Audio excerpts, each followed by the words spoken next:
Vande Bharat express ഉദ്ഘാടന ചടങ്ങിൽ school വിദ്യാർത്ഥികളെക്കൊണ്ട് RSS ഗണഗീതം പാടിപ്പിച്ചതുമായി ബന്ധപ്പെട്ട വിവാദത്തിൽ ന്യായീകരണവുമായി കേന്ദ്രമന്ത്രി ജോർജ് കുര്യൻ. ദേശഭക്തിയാണ് ഗാനത്തിൻ്റെ ആശയമെന്നും ഗാനത്തിൻ്റെ ഒരു വാക്കിൽ പോലും RSSനെ പരാമർശിക്കുന്നില്ല എന്നും ജോർജ് കുര്യൻ പറയുകയാണ്. BJP ഈ ഗാനം എല്ലാ വേദികളിലും ആലപിക്കണമെന്നും അദ്ദേഹം ആഹ്വാനം ചെയ്തു. വിവാദങ്ങളിൽ നിന്ന് ശ്രദ്ധ തിരിക്കാനുള്ള CPIMൻ്റെ ശ്രമമാണിത് എന്ന് ജോർജ് കുര്യൻ കുറ്റപ്പെടുത്തി. കുട്ടികൾ ഗാനം പാടിയതിൽ തെറ്റില്ല എന്നും അദ്ദേഹം വാദിച്ചിരിക്കുകയാണ്.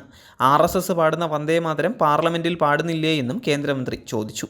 ഗണഗീതത്തിന് എന്താണ് കുഴപ്പമെന്ന് ചോദിച്ച കേന്ദ്രമന്ത്രി ഗാനത്തിൻ്റെ അർത്ഥം പറഞ്ഞുകൊണ്ടാണ് ന്യായീകരണം തുടർന്നത്. ഹൃദ്രോഗിയെ നിലത്ത് കിടത്തി ചികിത്സിക്കുന്ന ലോകത്തെ ഒന്നാമത്തെ ആരോഗ്യ കേന്ദ്രമുള്ള കേരളത്തിൽ ഇതൊക്കെ തെറ്റായിരിക്കുമെന്നും കേന്ദ്രമന്ത്രി പരിഹസിച്ചിരിക്കുകയാണ്. അതേസമയം തിരുവനന്തപുരം കോർപ്പറേഷൻ തെരഞ്ഞെടുപ്പിൽ BJPയുടെ ആദ്യഘട്ട സ്ഥാനാർത്ഥി പട്ടിക പ്രഖ്യാപനം വിവാദത്തിലായിരിക്കുകയാണ്. BJP സംസ്ഥാന അധ്യക്ഷൻ രാജീവ് ചന്ദ്രശേഖറിൻ്റെ കാലുതൊട്ട് വന്ദിച്ചാണ് സ്ഥാനാർത്ഥികൾ വേദിയിലെത്തിയത്.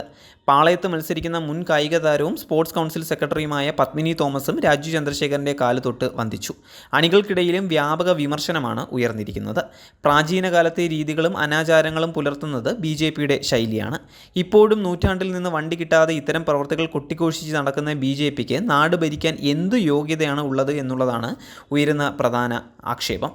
സംസ്ഥാനത്തെ തദ്ദേശ സ്വയംഭരണ സ്ഥാപനങ്ങളിലേക്കുള്ള തെരഞ്ഞെടുപ്പ് തീയതി ഇന്ന് പ്രഖ്യാപിക്കും. ഇതിനായിട്ടുള്ള എല്ലാ ഒരുക്കങ്ങളും സംസ്ഥാന തെരഞ്ഞെടുപ്പ് കമ്മീഷൻ പൂർത്തിയാക്കിയിട്ടുണ്ട്. ഇന്ന് ഉച്ചയ്ക്ക് 12 മണിക്ക് നടക്കുന്ന വാർത്താ സമ്മേളനത്തിലായിരിക്കും തെരഞ്ഞെടുപ്പ് പ്രഖ്യാപനം നടക്കുക.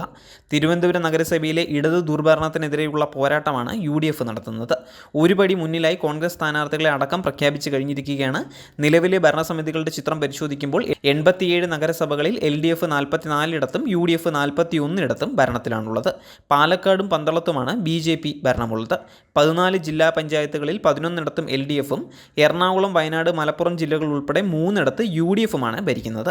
കൂടാതെ 152 ബ്ലോക്ക് പഞ്ചായത്തുകളിൽ 113 LDFും 38 UDFുമാണ് ഭരണത്തിലുള്ളത്.